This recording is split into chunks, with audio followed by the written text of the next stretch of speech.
Hello everyone, आज हम economics का सेकंड चैप्टर के बारे में डिस्कस करेंगे, कलेक्शन ऑफ डाटा।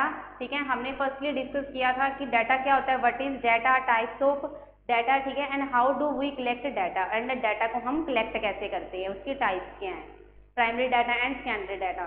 तो नेक्स्ट हमारा आज का टॉपिक है वो है इंस्ट्रूमेंट, प्रेपरेशन ऑफ इंस्ट्रूमेंट।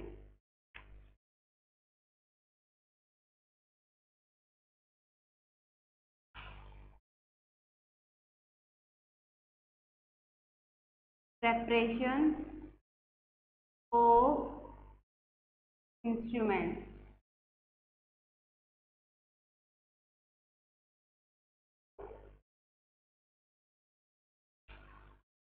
अब देखो, जो आज का हमारा टॉपिक है प्रेपरेशन ऑफ इंस्ट्रूमेंट, मीन्स कि जब भी हम सर्वे वगैरह करते हैं, सर्वे क्यों किया जाता है, डाटा को कलेक्ट करने के लिए।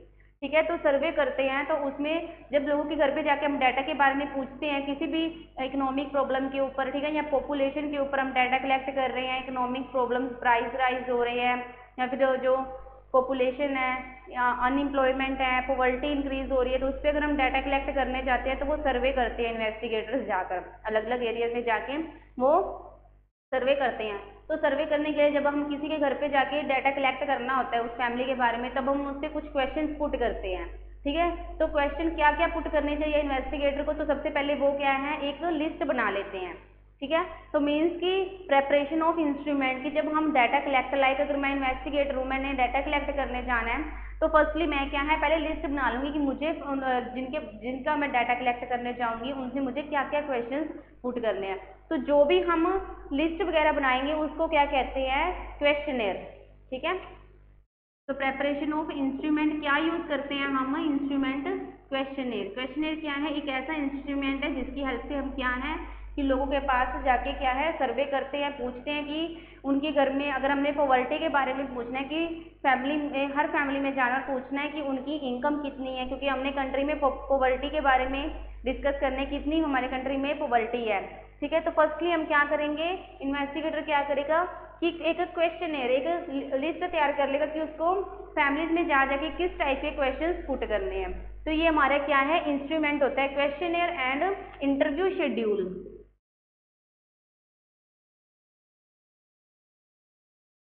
कि लोगों से इंटरव्यू किस टाइप से ले सकते हैं उनका।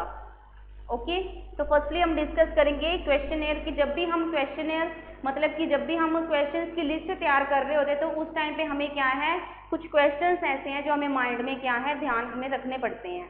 ठीक है, while preparing questionnaire you should keep some question in your mind, मतलब कुछ ऐसे क्वेश्चंस हैं, कुछ ऐसी बातें हैं जो हमें माइंड में ध्यान रखनी पड़ती है जब हम क्वेश्चनेयर मतलब लिस्ट तैयार कर रहे होते हैं क्वेश्चंस की। तो फर्स्ट क्या है, फर्स्ट हमें क्या ध्यान में रखना चाहिए कि जो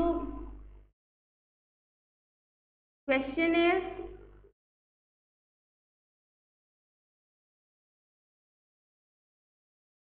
शुड बी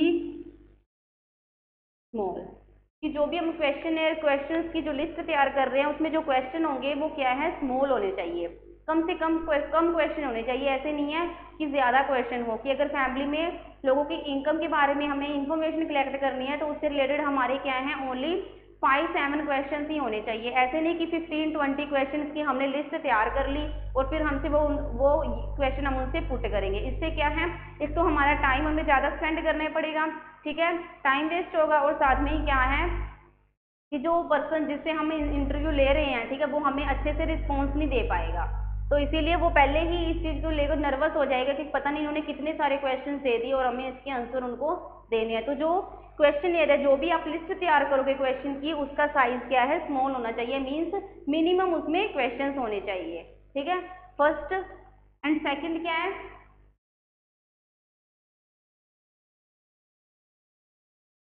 कि लिस्ट क्वेश्चनेयर में ऐसे क्वेश्चंस होने चाहिए, ऐसे क्वेश्चंस पुट करने चाहिए कि जिसको रिस्पॉन्सर, जो मतलब हमें रिस्पॉन्स देगा, जवाब देगा, ठीक है, वो क्या है, उसको इजीली अंडरस्टैंड कर सके, उसको इजीली समझ सके। मतलब कि अगर मैं क्वेश्चंस की लिस्ट तैयार कर रही हूँ, क्वेश्चनेयर तैयार कर रही हूँ, ठीक है, तो वो उसमें क्वेश्चन ऐसे होने चाहिए जिसको इजीली अंडरस्टैंड कर सकें, ठीक है। मतलब कि उसमें डिफिकल्ट वर्ड्स है उनको अवॉइड कर देना चाहिए, इजी लैंग्वेज उसमें लिखी होनी चाहिए, ताकि जो रिस्पॉन्स करेगा, रिस्पॉन्सर है, वो हमें इजीली रिस्पॉन्स दे सके क्वेश्चंस का, ठीक है। और उसमें डिफिकल्ट वर्ड्स के क्वेश्चन नहीं होने चाहिए, क्योंकि कई बार रिस्पॉन्सर को क्वेश्चन का मीनिंग ही नहीं क्लियर हो पाता है, समझ नहीं आता, और वो क्या है, अपना आंसर क्लियरली दे नहीं पाता, ठीक है। Second point. थर्ड क्या है कि जब क्वेश्चन पुट करते हैं तो वो क्या है, सिस्टमेटिक वे में होने चाहिए, ठीक है। क्वेश्चनर में जो भी क्वेश्चन दिए होते हैं वो क्या है, सिस्टमेटिक वे में होने चाहिए। सिस्टमेटिक वे में मीन्स कि पहले हमें क्या है, उससे सिंपल से क्वेश्चन पुट करने चाहिए, फिर जो हमने लास्ट में जो मेन हमें जिस टॉपिक के ऊपर चाहिए मेन क्वेश्चन, ठीक है, आंसर चाहिए, वो उससे क्वेश्चन पुट करना चाहिए, ठीक है। जो क्वेश्चनर में जो भी क्वेश्चन की सीरीज होती है वो कैसी होनी चाहिए, general to specific.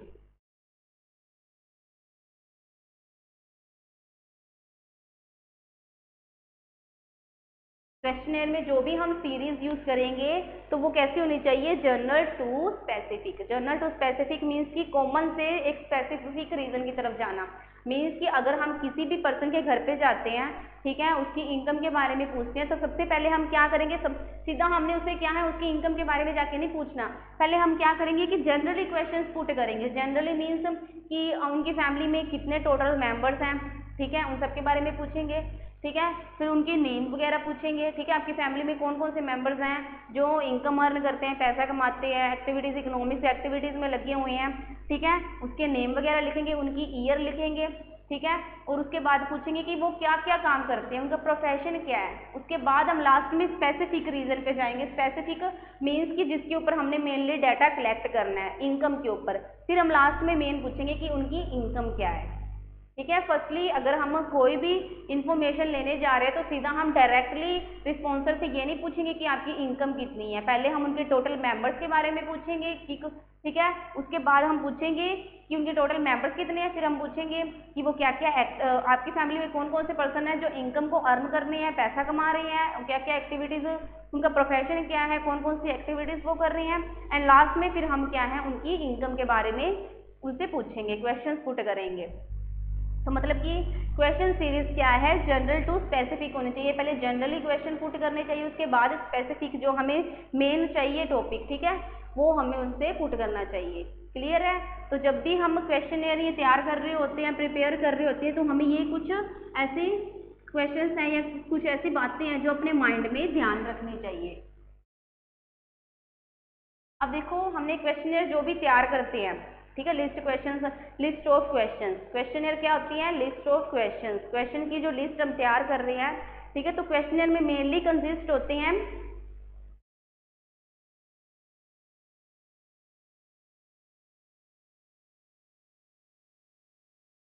It may be consist of open structure and closed structure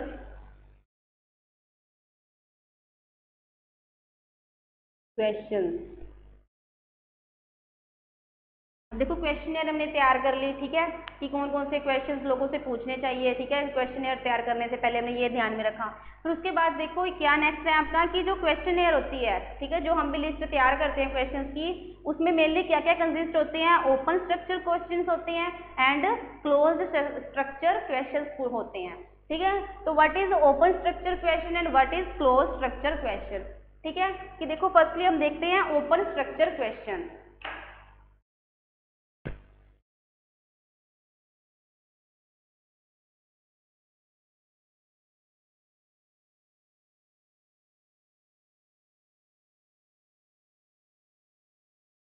open structure question क्या होते हैं, फॉर एग्जाम्पल देखो,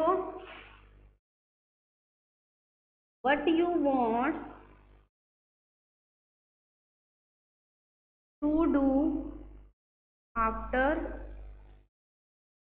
कॉलेज, मीन्स कि एक स्टूडेंट से क्वेश्चन पुट किया गया है, what you wants to do after college, means कि जब आप कॉलेज की आपकी स्टडी कंप्लीट हो जाएगी तो उसके बाद आप क्या करना चाहते हो, ठीक है। ये क्वेश्चन पुट किया है किसी स्टूडेंट से कि वो कॉलेज की स्टडी कंप्लीट होने के बाद क्या करना चाहता है। तो जब उसको ये क्वेश्चन हम पुट करेंगे तो वो उस क्वेश्चन का आंसर कैसे देगा, एक ऐसे टाइप क्वेश्चन देगा, मीन्स वो उसको 4-5 लाइन्स में एक्सप्लेन करके देगा कि वो जब भी उसकी कॉलेज की स्टडी कंप्लीट होगी तो उसके बाद उसको ये काम करना ज़्यादा लाइक करता है, वो पसंद करता है, वो ये काम कर सकता है, अगर वो काम उसको प्रोवाइड नहीं हुआ तो वो कोई अनदर जॉब करने के लिए तैयार है। तो ये अपने वो क्या है, अपने व्यूज़ लिखेगा।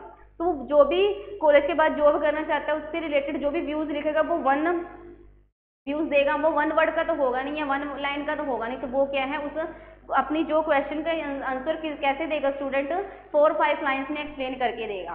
ठीक है, 4-5 से क्या, कई बार क्या होती है 8-10 लाइन्स में भी वो एक्सप्लेन कर सकता है। ठीक है, तो मतलब कि वो क्या है, ऐसे टाइप हमें लिख के देगा, ऐसे ऐसे नहीं लिखते हैं, ठीक है, इंग्लिश में वैसे हमें क्या है अपना रिस्पॉन्स देगा, रिस्पॉन्सर लाइक जैसे स्टूडेंट है। ठीक है, तो उस क्वेश्चन को हम क्या कहते हैं, ओपन स्ट्रक्चर क्वेश्चन। मीन्स जब हम किसी पर्सन से ऐसा क्वेश्चन पुट करते हैं जब उसको हम कोई चॉइस वगैरह नहीं देते हैं कि उसमें से वो ऑप्शंस वगैरह बता देगी, टिक कर दे कि ये ऑप्शन हाँ ऐसे काम करना चाहता हूँ। ठीक है, तो मतलब कि जब भी हम किसी भी पर्सन से कोई भी क्वेश्चन पुट करते हैं और वो उस क्वेश्चन का आंसर हमें ऐसे टाइप, क्योंकि हमने क्वेश्चन ही ऐसा पुट किया है और उसको कोई ऑप्शन भी नहीं दी, तो इसीलिए वो हमें क्या है, लाइन्स में उसका आंसर देगा। ठीक है, 5-6 लाइन्स में उसका आंसर देगा। तो उस टाइप के क्वेश्चंस क्या होते हैं, ओपन स्ट्रक्चर क्वेश्चंस। इसमें जो आंसर हमें मिलेगा वो ऐसे टाइप आंसर हमें प्रोवाइड होगा। This question are called open structure question. अब नेक्स्ट है क्लोज स्ट्रक्चर क्वेश्चन।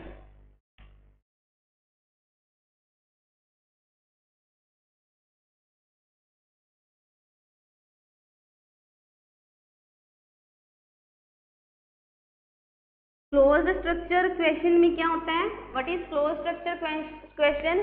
देखो जो क्लोज स्ट्रक्चर क्वेश्चन है ना, इसमें क्या है, 2 टाइप्स इंक्लूड होती है। Close structure question can either be 2 वे और multiple choice question. It can either be 2 way and multiple choice question, multiple choice question. अब इसमें देखो कि जो क्लोज स्ट्रक्चर क्वेश्चन है उसमें हमें 2 वे के क्वेश्चन दिए होते हैं। एक तो 2 वे, इसमें 2 टाइप्स इंक्लूड होती है, 2 वे क्वेश्चन हो सकते हैं या फिर multiple choice question. 2 way question means कि जब भी मैं इन्वेस्टिगेटर क्वेश्चन पुट करेगा तो उसमें आपको, वो जो भी क्वेश्चन पुट करेगा उसमें आपके पास 2 ऑप्शंस होंगी। ठीक है, when there is a possibility of 2 options, तो उसको हम क्या कहते हैं, 2 वे क्वेश्चंस। मीन्स कि जब इन्वेस्टिगेटर किसी भी फैमिली मेंबर से क्वेश्चन पुट करता है, ठीक है, तो उसमें क्या है, उसको यस और नो में आंसर देना पड़ता है। तो ये कौन से क्वेश्चन होंगे, 2 वे क्वेश्चन, मीन्स जिसमें आपके पास 2 ऑप्शन दी होगी, यस या नो में। आपका आंसर या तो यस में होना चाहिए या नो में होना चाहिए। ओके, और जो मल्टीपल चॉइस क्वेश्चन है इसमें आपके पास क्या होती है, when there is a possibility of more than 2 options, जिसमें आपके पास क्या है, 2 से ज्यादा ऑप्शंस दी होती है। मल्टीपल चॉइस क्वेश्चन में 4 ऑप्शंस दी होती है या 5 ऑप्शंस दी होती है। तो आप 4-5 ऑप्शंस में से किसी को भी टिक कर सकते हैं, मतलब आपको मल्टीपल उन्होंने चॉइस दे दी। जब भी आपसे क्वेश्चन पुट करेंगे तो वो आपको 4 चॉइस देते हैं, ऑप्शंस देते हैं, उसमें से आपको जो ऑप्शन करेक्ट लगती है उस पर आप टिक कर देते हो। तो जो क्लोज स्ट्रक्चर क्वेश्चन है इसमें 2 टाइप्स इंक्लूड होती है, 2 way question and multiple choice question. अब देखो मल्टीपल चॉइस क्वेश्चन के एग्जाम्पल, जैसे कि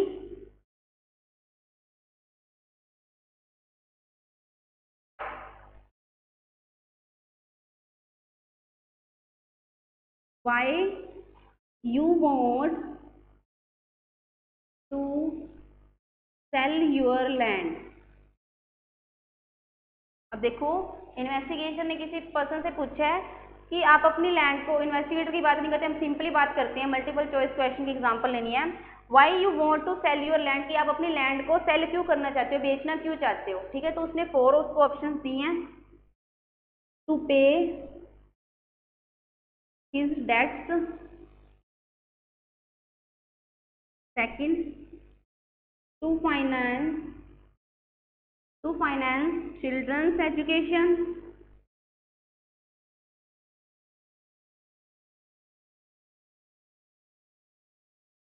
थर्ड है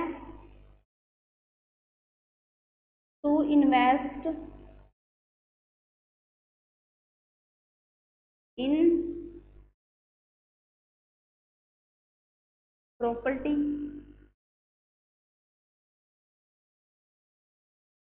लास्ट है all of above.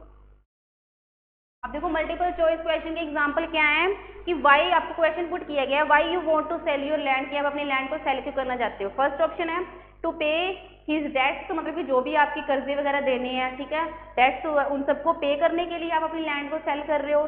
Second option है टू फाइनेंस चिल्ड्रन एजुकेशन, मतलब चिल्ड्रन की एजुकेशन, आपको बच्चों को अच्छी एजुकेशन प्रोवाइड करवानी है तो उसके लिए पैसा चाहिए, इसलिए आप अपनी लैंड को सेल कर रहे हो। थर्ड ऑप्शन है to invest in property, means जो भी आप काम वगैरह कर रहे हो, शॉप है आपकी खुद की, आप उस पर ज़्यादा इन्वेस्टमेंट करना चाहते हो ताकि आपको फ्यूचर में प्रॉफिट मिले, ठीक है। एंड लास्ट है ऑल ऑफ अबव, मीन्स की या फिर ये चारों ऑप्शन है जिसकी वजह से आप अपने लैंड को सेल कर रहे हो। तो मीन्स की जो हमारे पास मल्टीपल चॉइस क्वेश्चन में क्या है, ये एग्जाम्पल इंक्लूड होते हैं जब हमारे पास 4 चॉइस दी होती है क्वेश्चंस में, ठीक है। तो जो भी हमें मेंस पॉइंट दिए होते हैं, ऑप्शंस दी होती है, उसमें 2 से ज़्यादा हमें चॉइस दी होती है ताकि हम इजीली उस पर टिक कर सकते हैं, जो हमें ऑप्शन बेटर लगती है उस पर हम इजीली टिक कर सकते हैं। तो वो सब कुछ किस में इंक्लूड होता है, क्लोज स्ट्रक्चर क्वेश्चन में। बट देखो जो क्लोज स्ट्रक्चर क्वेश्चंस हैं उसे हम क्या है इजीली उसको यूज कर सकते हैं, समझ सकते हैं, स्कोर कर सकते हैं, मीन्स कैलकुलेशन वगैरह कर सकते हैं, ठीक है, कोडिफाई कर सकते हैं, सिस्टमेटिक वे में अरेंज कर सकते हैं। जो भी हमें क्लोज स्ट्रक्चर से जो भी हमें डाटा प्रोवाइड होगा इन्वेस्टिगेटर को, तो उसको इजीली यूज भी कर सकते हैं, कैलकुलेशन कर सकते हैं, एनालिसिस के लिए, इंक्वायरी के लिए बेटर वे में उसको सिस्टमेटिक वे में कोडिफाई कर सकते हैं, ठीक है। और इसमें क्या है, पर्सन के पास मल्टीपल चॉइस होती है क्वेश्चन के लिए कि अगर मैं इन्वेस्टिगेटर हूँ, मैं लोगों के क्वेश्चन पुट कर रही हूँ, तो अगर मैंने फर्स्ट क्वेश्चन पुट किया है तो मैं उनको 4 ऑप्शन की चॉइस दूंगी और जो ऑप्शन रिस्पॉन्सर को सही लगता है, ठीक है, वो उस पर टिक करके मुझे जवाब दे देगा, ठीक है। बट देखो कई बार क्या होता है कि 4 ऑप्शन में से 2 ऑप्शन होते हैं जिसपे कई बार रिस्पॉन्सर को लगता है कि इन दोनों में से कोई भी ऑप्शन सही हो सकती है, उसको 2 ऑप्शन सही लग रहे हैं, ठीक है, तो वो इस चीज में कंफ्यूज हो जाता है कि उसको कौन से आंसर पे टिक करना चाहिए, ठीक है, तो इसमें ये प्रॉब्लम क्रिएट होती है, ठीक है। सेकंड क्या है कि अगर रिस्पॉन्सर को हमने 4 ऑप्शन दिए हुए हैं क्वेश्चन में कि आपने इन 4 में से टिक करना है, बट रिस्पॉन्सर को उन 4 में से कोई भी ऑप्शन बेटर नहीं लग रही है, सही ऑप्शन उसको उन 4 में से कोई भी ऑप्शन सही नहीं लग रही है, ठीक है। तो इसके लिए जो इन्वेस्टिगेटर है, जो इन्वेस्टिगेशन करने जाता है, उसको क्या है, उसे एक नेक्स्ट ऑप्शन भी प्रोवाइड करवानी चाहिए, मीन्स वो नेक्स्ट ऑप्शन क्या होनी चाहिए, एनी अदर। 4 ऑप्शन दी होती है, तो अगर कई बार 4 ऑप्शन में भी जो रिस्पॉन्सर है रिस्पॉन्स नहीं कर पाता है, टिक नहीं कर पाता, उसको वो 4 ऑप्शन सही नहीं लग रही है, ठीक है, क्यों नहीं लग रही है, तो जो रिस्पॉन्सर है उसे उसको इन्वेस्टिगेटर है उसे उसको अनदर ऑप्शन प्रोवाइड करवानी चाहिए, एनी अदर, ताकि वो अपना इजीली रिस्पॉन्सर अपना इजीली आंसर दे सके। क्लियर है, मतलब कि क्लोज स्ट्रक्चर क्वेश्चन के प्रॉफिट्स भी हैं, तो जो मेन इसकी डिसएडवांटेज है वो भी हैं, लिमिटेशंस भी हैं। अब देखो जो ओपन स्ट्रक्चर क्वेश्चन है वो किसको अलो करता है, मोर इंडिविजुअलाइज्ड को अलो करता है ओपन स्ट्रक्चर क्वेश्चन, क्योंकि इसमें देखो कि जब भी ओपन स्ट्रक्चर क्वेश्चन में क्या है कि जैसे ही क्वेश्चन पुट किया तो जो पर्सन आंसर हमें देगा वो क्या है, उसे ऐसे टाइप फॉर्म में हमें आंसर देगा, ऐसे नहीं है कि हमें पर्टिकुलर एक वर्ड में आंसर देगा या एक ही लाइन में आंसर पुट करेगा, ठीक है। तो ये मोर इंडिविजुअलाइज्ड क्वेश्चंस होते हैं, इसमें क्या होता है कि जो भी हमारे पास हमने, क्योंकि क्वेश्चंस लोगों से पुट क्यों करते हैं, क्योंकि हमें उससे रिलेटेड डाटा चाहिए होता है, ठीक है। बट अगर हम ओपन स्ट्रक्चर क्वेश्चन पुट करेंगे तो उसमें हमें वो ऐसे टाइप आंसर देंगे, तो उसको समझ पाना, ठीक है, और उस पर कैलकुलेशन वगैरह करनी, ठीक है, स्कोर करना, कैलकुलेशन करना, सिस्टमेटिक वे में उसको एनालाइज करना, इंक्वायरी करनी उस पर, ठीक है, वो क्या है, डिफिकल्ट होती है। डिफिकल्ट क्यों होती है, क्योंकि उसमें लॉट ऑफ वेरिएशंस होती है, लॉट ऑफ वेरिएशन मतलब उसमें बहुत सारे चेंजेस होते हैं, उसको हम समझ नहीं सकते आसानी से, क्योंकि वो हमें ऐसे के फॉर्म में दिया होता है। क्लियर है, तो हमें एग्जैक्ट पता नहीं चल पाता कि हमें किस चीज को क्या है डाटा में मेंशन करना चाहिए। फॉर एग्जांपल जैसे कि आपसे पूछे what is your views about globalization, globalization के ये टॉपिक 10th में आपने देखा होगा कि प्राइवेटाइजेशन, ग्लोबलाइजेशन, लिबरलाइजेशन का आपने चैप्टर किया होगा। तो ग्लोबलाइजेशन का मीनिंग क्या होता है कि जब हमारी कंट्री क्या है, वर्ल्ड की जितनी भी कंट्रीज हैं उनके साथ कंबाइन हो जाती है, जुड़ जाती है, मीन्स कि जब हमारी कंट्री दूसरी कंट्रीज के साथ इंपोर्ट एक्सपोर्ट वगैरह कर सकती है, इजीली वहाँ पे जा सकती है, अपनी कंपनी वगैरह इस्टेब्लिश कर सकती है, ओपन कर सकती है। ठीक है, तो मतलब कि ग्लोबलाइजेशन मीन्स हमारी कंट्री क्या है, पूरी वर्ल्ड की इकोनॉमीज के साथ जब जुड़ जाती है, इजीली ट्रेड कर सकती है। ठीक है, कोई रिस्ट्रिक्शंस नहीं होती हैं। तो अगर किसी भी पर्सन से उनके व्यूज पूछे जाएं, what is your views about globalization, ठीक है, तो वो ग्लोबलाइजेशन की जो भी फीचर्स वगैरह बताएगा वो वन लाइन में तो बताएगा नहीं, या फिर आपको वन वर्ड में एक्सप्लेन नहीं करेगा। तो वो क्या है, मिनिमम मैक्सिमम आपको 5-6 लाइन्स में एक्सप्लेन करेगा। तो उन 5-6 लाइन्स में आपको उसकी कैलकुलेशन मीन्स जो आपको मेन रीजन चाहिए, मेन जो डाटा चाहिए, वो आपको प्रोवाइड नहीं हो सकता। तो जो क्लोज्ड स्ट्रक्चर क्वेश्चंस होते हैं उससे तो हम डाटा को इजीली कलेक्ट कर सकते हैं, बट जो ओपन स्ट्रक्चर क्वेश्चंस हैं उससे हम डाटा को इजीली कलेक्ट नहीं कर सकते।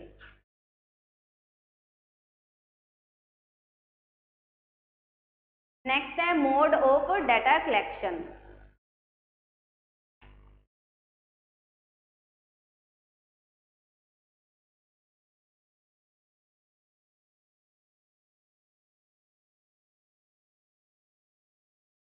अब देखो, मोड ऑफ डाटा कलेक्शन मतलब कि डाटा को कलेक्ट करने के तरीके, कि कैसे हम डाटा को क्या है वेरियस मोड से कलेक्ट कर सकते हैं। वेरियस तरीके हैं हमारे पास अलग अलग तरह के जिससे हम डाटा को कलेक्ट कर सकते हैं। ठीक है, तो उसमें से इन्होंने मेन 3 के बारे में एक्सप्लेन किया है। देखो, कभी भी आपने अगर टीवी वगैरह में सीरियल्स में काम किया हो, ठीक है, या फिर कई बार क्या होता है कि हम टीवीज में देखते हैं कि अगर कंट्री में मेनली जो रिपोर्टर होते हैं, ठीक है, वो चिल्ड्रन से, हाउसवाइफ से जाके, ठीक है, पूछते हैं कि पॉलिटिकल पार्टी के सिस्टम के बारे में पूछते हैं कि जो हमारे कंट्री की गवर्नमेंट है या फिर जो भी सिटी में एमएलए वगैरह है स्टेट में, ठीक है, एमसी वगैरह, क्या वो आपको अच्छी मतलब फैसिलिटीज वगैरह प्रोवाइड करवा रहे हैं। रिपोर्टर्स ऐसे क्वेश्चन पुट करते हैं, ठीक है, क्योंकि वो डाटा कलेक्ट कर रहे होते हैं। ठीक है, या फिर हाउसवाइफ से जाके पूछते हैं कि हमारी सिटी में जो भी सोप की प्रोडक्शन हो रही है, साबुन वगैरह की, ठीक है, इंडस्ट्री न्यू ओपन हुई है और वो सोप की प्रोडक्शन कर रही हैं, तो वो आपको ब्रांड उसकी कैसे लग रही है, अच्छी लग भी रही है या फिर वो मतलब आपको अच्छा नहीं लग रही है उसकी क्वालिटी। ठीक है, तो रिपोर्टर ऐसे कुछ क्वेश्चन पुट करते हैं। ठीक है, तो वो क्वेश्चन वो क्यों पुट करते हैं, क्योंकि उनको उन पर डाटा कलेक्ट करना होता है। ठीक है, वो सर्वे करके चिल्ड्रन से, हाउसवाइफ से, ठीक है, या अदर मेंबर से क्वेश्चंस पुट करते हैं, वो सर्वे कर रहे होते हैं। ठीक है, तो इन्होंने सर्वे करने के जो मेन 3 इन्होंने मेथड्स बताए हैं कि हम उससे डाटा को कैसे कलेक्ट कर सकते हैं। तो फर्स्ट मेथड है इंटरव्यू शेड्यूल।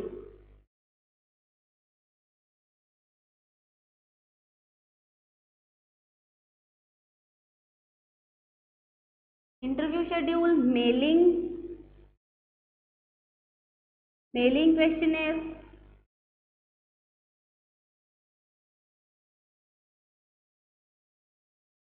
एंड लास्ट है टेलीफोन।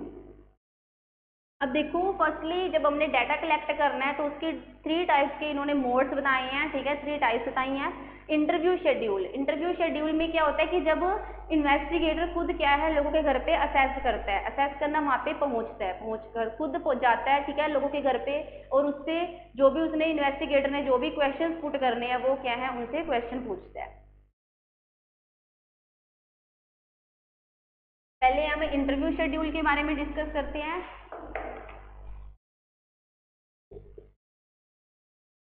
When an investigator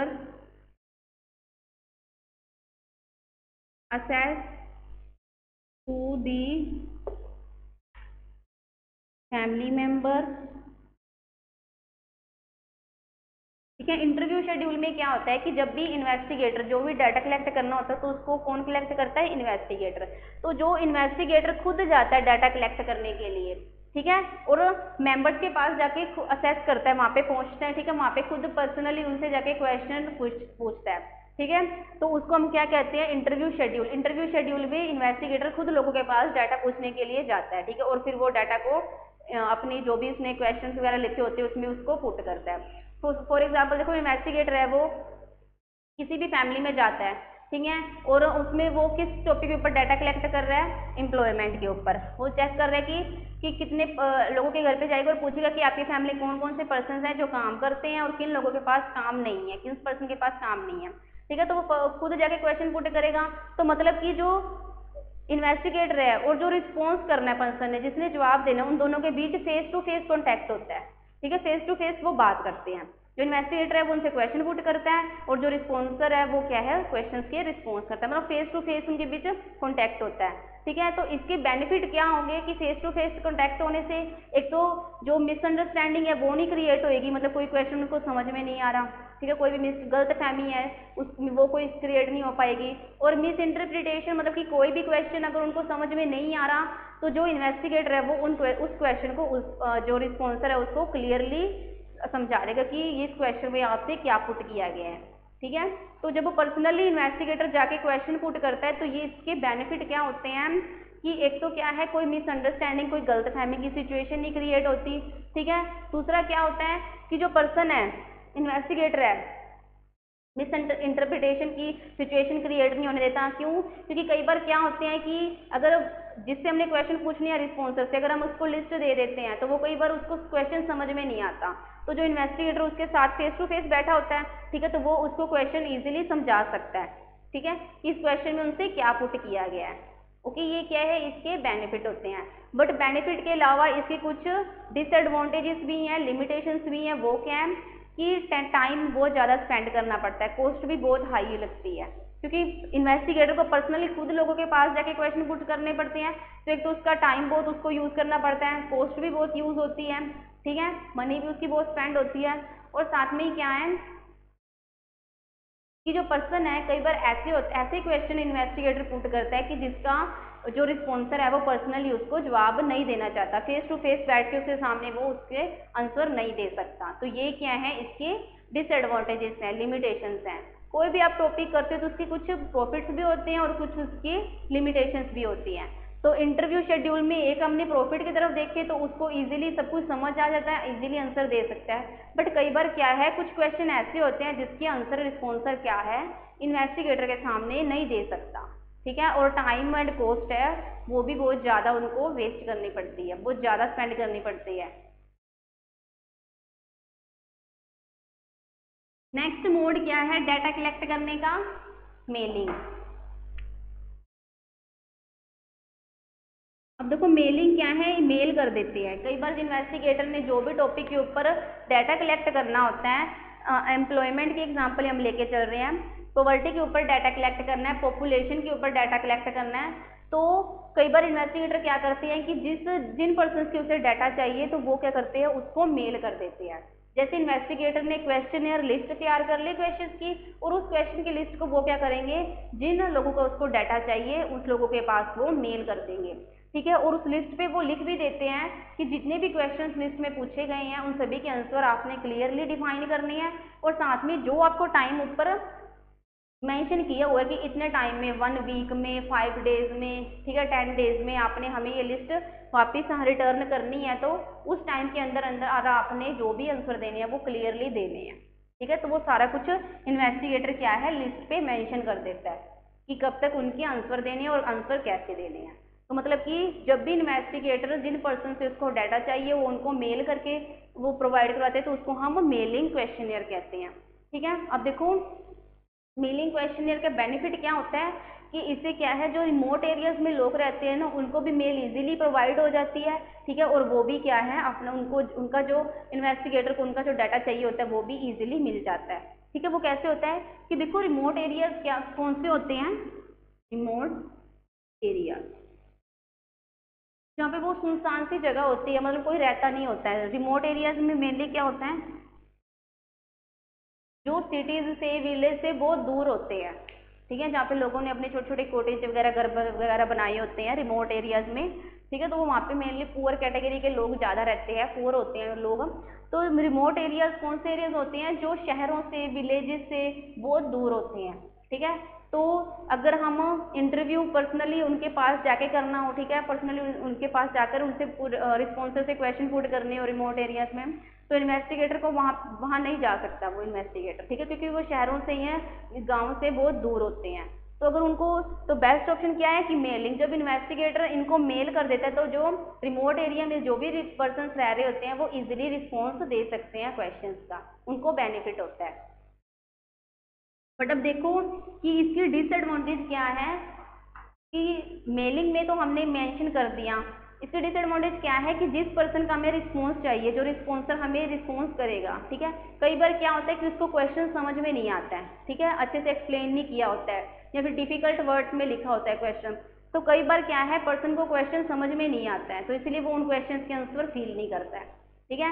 और टाइम पीरियड अगर दिया हुआ है इन्वेस्टिगेटर ने कि ये आपने लिस्ट हमें वापस मेल करनी है 5 डेज के बाद, आफ्टर 5 डेज, ठीक है, तो कई बार जो पर्सन रिस्पॉन्सर है रिस्पॉन्स देते हैं वो क्या है 7 डेज 10 डेज ले लेते हैं, मतलब एग्जैक्ट जो उनको टाइम दिया हुआ उस टाइम पे वो जो क्वेश्चन एयर है वो उसको प्रोवाइड नहीं करवा पाते, रिटर्न नहीं भेज पाते हैं। तो इसका एक ये क्या है मेन लिमिटेशन है कि जितने आंसर उनसे पूछे हैं वो आंसर, कई बार 15 क्वेश्चन पूछे हैं तो 15 क्वेश्चन के वो आंसर नहीं देते हैं। क्यों नहीं देते? क्योंकि रिस्पॉन्सर को क्वेश्चन कई बार समझ में भी नहीं आते, ठीक है, और इससे मिसअंडरस्टैंडिंग वगैरह क्रिएट हो जाती है। अब देखो कि टुडे आज के टाइम में क्या है कि वो सर्वे के लिए डाटा कलेक्ट करने के लिए डिफरेंट टूल्स यूज होने लगी है, ऑनलाइन टेक्निक्स यूज करने लगे हैं। कैसे? जैसे कि अगर किसी भी पर्सन का रिस्पॉन्स चाहिए, ठीक है, इन्वेस्टिगेटर को, तो वो क्या करेगा, जो भी उसने क्वेश्चंस की लिस्ट बनाई है, ठीक है, वो उसको एसएमएस वगैरह कर देगा, ठीक है, या भी बहुत सारे व्हाट्सएप वगैरह बने हुए हैं अगर उनके पास फ़ोन नंबर वगैरह हो, तो मतलब कि ऑनलाइन क्या है सब कुछ यूज़ होने लग गया है। तो आज के टाइम पे पहले तो देखो ऑनलाइन सिस्टम होता नहीं था, तो पर्सनली इन्वेस्टिगेटर को जाना पड़ता था, असेसिबल होना पड़ता था, बट अब क्या है ऑनलाइन सिस्टम यूज़ हो गया है, तो इसीलिए एसएमएस से मैसेज वगैरह सेंड कर सकते हैं, क्वेश्चन लिख के दे सकते हैं रिस्पॉन्सर को कि आपने हमें इसका रिस्पॉन्स आंसर देना है, ठीक है, तो पर्सनली इन्वेस्टिगेटर को जाने की ज़रूरत नहीं पड़ती। बट मेलिंग में क्या है प्रॉब्लम क्रिएट होती है। क्यों क्रिएट होते हैं? क्योंकि जिन क्वेश्चन के आंसर पूछे होते हैं कई बार वो आंसर गलत भी लिख देते हैं और कई बार उनको क्वेश्चन समझ नहीं आता, तो वो जो क्वेश्चन उनको समझ में नहीं आता रिस्पॉन्सर को, वो उस क्वेश्चन को क्या है छोड़ देते हैं, उसके आंसर ही नहीं देते और जो टाइम पीरियड दिया उस टाइम पीरियड में प्रोवाइड नहीं करवाते। इसका बेनिफिट क्या होता है कि जो रिमोट एरियाज में दूर दूर लोग रहते हैं, एक तो उनको मेल आसानी से असेसिबल हो सकती है, पहुँच सकती है, और साथ में ही और क्या होता है कि इससे टाइम है जो वो वेस्ट नहीं होता है, टाइम वेस्ट नहीं होता क्योंकि पर्सनली इन्वेस्टिगेटर को वहां जाने की जरूरत नहीं पड़ती, टाइम सेव होता है। अब देखो जो नेक्स्ट लास्ट मोड है डाटा कलेक्ट करने का वो है telephone.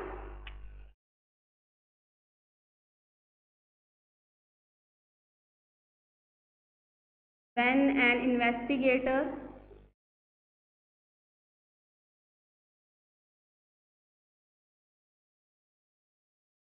collect data by telephone. अब देखो थर्ड जो मेथड है डाटा कलेक्ट करने का वो है टेलीफोन। मीन्स कि जब इन्वेस्टिगेटर पर्सनली लोगों के पास नहीं जाता, when an investigator collect data bye telephone, means कि अगर इन्वेस्टिगेटर ने कुछ भी क्वेश्चंस वगैरह पूछने हैं रिस्पॉन्सर से, तो वो क्या करेगा उससे टेलीफोन के थ्रू क्वेश्चंस वगैरह पूछता है। टेलीफोन क्या है चीप होता है, मतलब इससे उसको ज़्यादा कॉस्ट भी नहीं यूज़ करनी पड़ती और साथ में क्या है इतना टाइम भी नहीं वेस्ट होता। सपोज कि अगर इन्वेस्टिगेटर किसी भी पर्सन से टेलीफोन के थ्रू क्वेश्चंस वगैरह पुट करता है, तो अगर स्पॉन्सर को क्वेश्चन समझ में नहीं आ रहा तो वो उस क्वेश्चन जो इन्वेस्टिगेटर होता है वो उस क्वेश्चन को क्लैरिफाई कर सकता है, उसको इजीली समझा सकता है कि इस क्वेश्चन का मीनिंग क्या है, ठीक है। बट देखो जो टेलीफोन के थ्रू इन्वेस्टिगेशन वगैरह करते हैं, इंटरव्यू लेते हैं, तो इसमें इसकी जो मेन प्रॉब्लम क्या होती है कि कुछ पर्सन ऐसे होते हैं जिनके पास अपना खुद का टेलीफोन नहीं होता, तो इन्वेस्टिगेटर को उनके रिस्पॉन्स नहीं मिल पाते हैं, तो मतलब कि वो डाटा कलेक्ट करने में अनसक्सेस हो जाता है, ठीक है।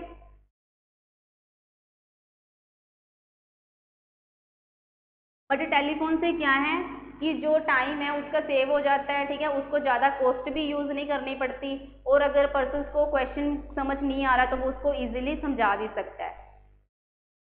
तो ये हमारे 3 मेथड से मोड ऑफ डाटा कलेक्शन के जिससे हम डाटा को इजीली कलेक्ट कर सकते हैं। नेक्स्ट है पायलट सर्वे।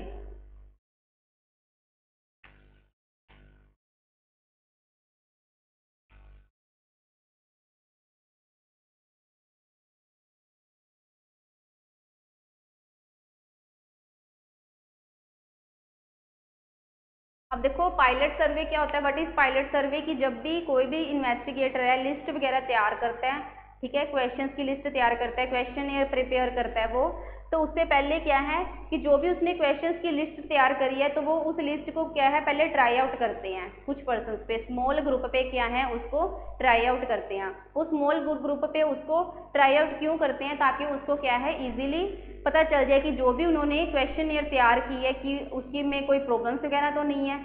ठीक है, तो पायलट सर्वे क्या होता है कि जब भी इन्वेस्टिगेटर ने जो भी लिस्ट तैयार की है, क्वेश्चनियर प्रिपेयर की हुई है, तो वो उसका पहले क्या है ट्राई आउट करते हैं। ट्राई आउट स्मॉल पीपल से जाके क्वेश्चन पुट करते हैं, मतलब प्री टेस्टिंग करनी, पहले टेस्ट करना कि जो लिस्ट तैयार की है उसमें कुछ प्रॉब्लम्स तो नहीं है। ठीक है, तो देखो कि वो स्मॉल ग्रुप ऑफ पीपल पे जाके क्वेश्चन पुट करते हैं। अगर जो स्मॉल ग्रुप ऑफ पीपल उनको रिस्पॉन्स अच्छा दे रहे हैं तो मतलब कि जो इन्वेस्टिगेटर ने जो भी क्वेश्चन या जो लिस्ट तैयार की है क्वेश्चंस की, वो क्या है अच्छी है लिस्ट। ठीक है, तो इससे ट्राई आउट करने से, पायलट सर्वे करने से हमें क्या हेल्प मिलती है, एक तो हमें क्वेश्चनर में जो भी ड्रॉबैक्स हैं, जो भी उसमें लिमिटेशंस हैं, कमी है, प्रॉब्लम्स हैं, उसके बारे में पता चल जाता है। ठीक है, और साथ में ही हम क्या है जो क्वेश्चनर में क्वेश्चंस की सूटेबिलिटी किस टाइप की है, ठीक है, सिस्टमेटिक वे में ऑर्डर किए हुए हैं या नहीं किए हुए हैं, उसको हम जजमेंट भी कर सकते हैं। ठीक है, और अगर हमें लग रहा है कि जो पर्सन है वो हमें क्वेश्चंस का सही रिस्पॉन्स नहीं दे रहे हैं, उनसे क्वेश्चन का रिस्पॉन्स नहीं दिया जा रहा बेटर वे में, तो वो उस क्वेश्चंस को कट भी कर सकते हैं।